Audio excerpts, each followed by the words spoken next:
श्री सीताराम। शिखावस्थी के चैनल में आप सभी का स्वागत है। मैं हूं शिखावस्थी।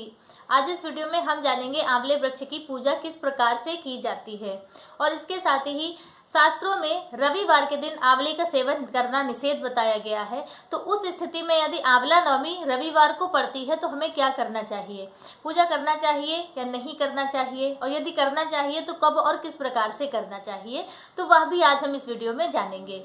तो वीडियो प्रारंभ करने से पहले आप सभी से रिक्वेस्ट है कि वीडियो यदि अच्छा लगे तो लाइक कमेंट शेयर कीजिए। चैनल पे पहली बार आए हैं तो चैनल को सब्सक्राइब कीजिए। देखिए, कार्तिक के महीने में आंवले के वृक्ष की बहुत ही ज़्यादा महिमा है। आंवले के वृक्ष के नीचे बैठकर भगवान श्री कृष्ण की, विष्णु भगवान की पूजा करना और पूजा करने के बाद वहाँ पे भोजन करना, भोजन अन्न का दान करना, भगवान का नाम जाप करना, तो यह भी जो भी आप पुण्य कर्म आंवले के वृक्ष के नीचे करते हैं तो आपको उन कर्मों का कोटि गुना पुण्य फल प्राप्त होता है। तो इसलिए कार्तिक के महीने में प्रयत्न पूर्वक सभी को आंवले की वृक्ष की पूजा एक बार तो जरूर ही करनी चाहिए। इसीलिए आंवला नवमी का पर्व है। आंवला नवमी जिसे अक्षय नवमी के नाम से भी जाना जाता है। तो इस दिन विशेष रूप से सभी लोग आंवले के वृक्ष की पूजा करते हैं। अब यदि हम रविवार को आंवले की पूजा की जाती है कि नहीं की जाती है, उससे पहले हम यह जान लेते हैं कि पूजन विधि क्या है, किस प्रकार से हमें पूजा करनी चाहिए। तो देखिए, आंवले के वृक्ष में त्रिदेव का वास माना जाता है। तीनों देवताओं का वास, ब्रह्मा विष्णु महेश तीनों देवताओं का वास आंवले के वृक्ष में माना जाता है। तो इसलिए हम जब भी पूजा करेंगे तो वहाँ वृक्ष के आसपास आपको साफ सफाई कर लेनी है। उसके बाद फिर आप वहाँ पर पूजा करें। वृक्ष यदि आपके घर के आसपास कहीं नहीं है, आपको नहीं उपलब्ध हो रहा है, तो आप आंवले का पौधा मंगाकर गमले में लगाकर आप अपने घर पे पूजा कर सकते हैं। यदि आपके पास पौधा भी नहीं है तो तुलसी वृक्ष के पास आप आटे से आंवले का वृक्ष बना लें और वहीं पर 7 या 5 आंवले के फल कटोरी में रखकर और फिर आप आंवले की पूजा कर सकते हैं। आपको वही पुण्य फल प्राप्त होगा। तो इस तरह से आपको आपकी वृक्ष की समस्या जो है वह आपकी सॉल्व हो जाएगी। अब पूजा किस प्रकार से करनी है, यदि आप वृक्ष के नीचे जाकर पूजा कर रहे हैं तो सबसे पहले आपको जल का सिंचन करना है। जड़ में आपको जल अर्पित करना है। जल में आप या तो कच्चा दूध मिला लें या अलग से पहले कच्चा दूध चढ़ाएं, फिर आप जल को चढ़ाएं। जल चढ़ाने के बाद आपको गौरी गणेश की स्थापना करनी है। तो आपको गौरी गणेश की स्थापना करनी है और एक कलश की, यदि हो सके तो एक कलश की भी स्थापना कर लीजिए। यदि नहीं हो पा रहा है, कहीं दूर वृक्ष है, आप नहीं सारी व्यवस्था कर पा रहे हैं, तो कोई बात नहीं, आप सिर्फ गौरी गणेश की स्थापना कर लीजिए। सुपारी में कलावा लपेटकर गौरी माता और गणेश भगवान की स्थापना करने के बाद फिर पूजा को प्रारंभ करते हैं। तो पहले गौरी गणेश की हम पूजा कर लेते हैं। उन्हें जल, चंदन, अक्षत, सिंदूर, पुष्प इत्यादि सब कुछ अर्पित करने के बाद फिर आंवले के वृक्ष की पूजा करते हैं। और सारी पूजा प्रारंभ करने से पहले आपको एक दीप प्रज्वलित जरूर कर लेना है। तो दीपक जलाने के बाद फिर आप अपनी पूजा को प्रारंभ करेंगे।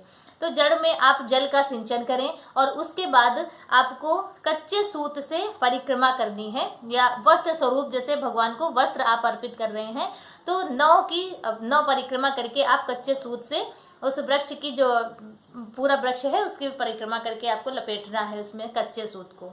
और फिर आप पूरी विधिवत उस वृक्ष की पूजा कीजिए। भगवान ब्रह्मा विष्णु महेश का स्वरूप मानते हुए आपको पूजा करनी है।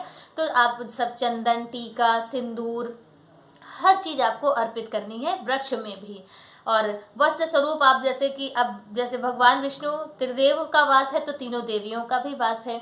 तो आप वहाँ पे श्रृंगार का सामान, साड़ी, ब्लाउज पीस, रुमाल, गौछा इत्यादि कुछ भी आप वस्त्र स्वरूप भी अर्पित कर सकते हैं। इस तरह से अर्पित कीजिए। फूल, पुष्प इत्यादि अर्पित कीजिए और भगवान का भोग लगाइए। भोग में आंवले का फल जरूर होना चाहिए। इसके साथ ही आप अब जैसे कि जो कार्तिक का महीना है, इस महीने में बतासे, खील बतासे का बहुत ज़्यादा महत्व होता है। तो आप खील बतासे जरूर लेकर जाएं। इसके साथ ही आप और भी मिठाई ले सकते हैं और जो भी भोजन आप घर से वहाँ पे भोजन करने के लिए ले जाएंगे उस भोजन का भी आपको भोग लगाना है। तो इस तरह से भगवान का भोग लगाएं और फिर कथा सुनें। आंवला नवमी की कथा सुनने के बाद फिर आरती करें और परिक्रमा करें। परिक्रमा आंवले की वृक्ष की जरूर कीजिएगा। बहुत ज़्यादा नहीं तो कम से कम 11 परिक्रमा जरूर करें। वैसे तो 108 परिक्रमा करने का विधान है और एक एक परिक्रमा आपकी कोटि गुना पुण्य फल आपको प्रदान करेगी। तो इसलिए आंवले की वृक्ष की पूजा पूर्ण श्रद्धा और विश्वास के साथ में कीजिए और इस परिक्रमा करने के बाद फिर आप वहाँ पर अन्नदान कीजिए। जो भी आपके पास उपलब्ध हो, जो आप भोजन बनाकर ले गए हों या कुछ सूखा आइटम ले गए हों, जो कुछ भी हो, आप वहाँ पर हो सके तो एक ब्राह्मण दंपत्ति को बिठा के भोजन कराएं, और नहीं तो जो भी आपके पास कोई कन्या उपलब्ध हो, आप कन्या को दान कर दें या वहाँ पर निकाल दें, बाद में कहीं किसी मंदिर में दे दें। इस प्रकार से आपको अन्नदान वहाँ पे जरूर करना है, और फिर स्वयं बैठकर भी आप वहाँ पर भोजन करें। इस प्रकार से आपको आंवले के नीचे आंवले के वृक्ष की पूजा करनी है, और यही विधि आप यदि अपने घर पर कर रहे हैं तो इसी विधि से आपको अपने घर पर भी पूजा करनी है। अब हम यह जान लेते हैं कि यदि रविवार के दिन आंवला नवमी पड़ती है तो हमें क्या करना चाहिए। देखिए, शास्त्रों में वर्णित है कि कुछ तिथियां हैं, और जिनमें से रविवार का भी दिन है, संक्रांति का दिन है, जैसे अमावस्या, पूर्णिमा, इस तरह से कुछ विशेष तिथियां हैं जिन तिथियों में आंवले का सेवन करना निषिद्ध बताया गया है।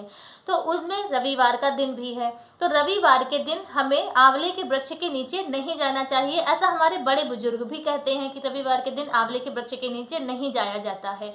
तो जब हम जा नहीं सकते हैं, आंवले के फल का सेवन नहीं कर सकते हैं, तो हम पूजा किस प्रकार से करेंगे। तो स्कंद पुराण के अनुसार आंवले के वृक्ष की उत्पत्ति कार्तिक मास के शुक्ल पक्ष की जो चतुर्दशी तिथि है उस दिन हुई थी। तो आप वृक्ष की उत्पत्ति वाले दिन पूजा कर सकते हैं, आपको पूर्ण फल प्राप्त होगा। बहुत ही शुभ दिन भी है, वैकुंठ चतुर्दशी के नाम से इस चतुर्दशी को जाना जाता है, और यह दिन, यह तिथि ही बहुत ज़्यादा पुण्यमयी है। तो आप हो सके, यदि आपने अभी तक नहीं किया है, और तो आप चतुर्दशी वाले दिन पूजा आंवले के वृक्ष की कर सकते हैं। शास्त्रार्थ नियम के अनुसार हम आपको बता रहे हैं। हम स्वयं भी वैकुंठ चतुर्दशी वाले दिन ही नवमी की पूजा, आंवला नवमी की पूजा करेंगे, और रविवार को हम पूजा नहीं करेंगे। अब यदि हम पूजा नहीं करेंगे, वहाँ पे हमें जाना नहीं चाहिए, लेकिन नवमी तिथि तो अक्षय नवमी है ना, तो उस दिन हमें कुछ ना कुछ पुण्य कर्म जरूर करने हैं। तो आप अपने घर पर भगवान लक्ष्मी नारायण की पूजा करें, जो रोज पूजा करते हैं उससे थोड़ी सी विशेष पूजा कर लें, भगवान का पंचामृत अभिषेक कर लें और अखंड ज्योति जला लें। इस तरह से आपको पूजा करनी है, और अन्नदान जरूर करना है। आप आंवले के फल का दान ना करें, लेकिन आप अन्नदान उस दिन जरूर करें। कुछ नहीं तो आपको दक्षिणा ही निकाल दें, लेकिन अक्षय नवमी की जो यह तिथि है इसे खाली न जाने दीजिएगा।